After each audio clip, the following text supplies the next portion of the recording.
Hi, Warren. Hi, Charlie. My name is Jacob. I'm a shareholder from China and also a proud graduate of Columbia Business School. Thanks for having us here. My question is, our world is changing at a faster pace today versus 40 years ago, and even more so going forward. Under this context, for each of us individually, shall we expand our circle of competence continuously over time, or shall we stick with the existing circle but risk having a shrinking investment universe? Thank you. Well, obviously, you should, under any conditions, you should expand your circle of competence. If you can. If you can. Yeah, I've expanded mine a little bit over time. But you can't, you ought to be pretty cautious. Yeah. You can't force it.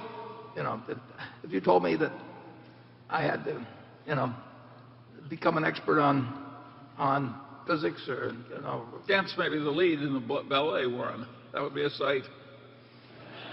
Yeah, well, that's what that's one you may be thinking about, but that hadn't even occurred to me. No, it's ridiculous. Yeah. That doesn't mean you can't expand it at all. I mean, I did learn about some things as I've gone along in a few businesses. In some cases, I've learned that I'm incompetent, which is actually a plus, and you've discarded that one. But it doesn't really. The world is going to change. It's going to keep changing. It's changing every day, and that makes it interesting. As it changes, certainly within what you think is your present existing circle, you should be the master of figuring that one out, or it really isn't your circle of competence. And if you get a chance to expand it somewhat as you go along, I've learned some about the energy business from Walter and Greg as we work together, but I'm not close to their level of competence on it. But I do know more than I used to know, and so you get a chance to expand it a bit.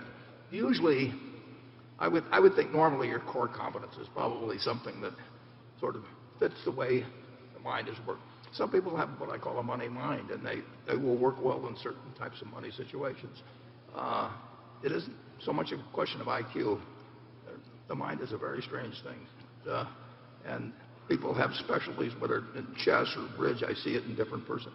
People that can do what seem to me impossible things, and they're really kind of, as Charlie would say, stupid in other areas.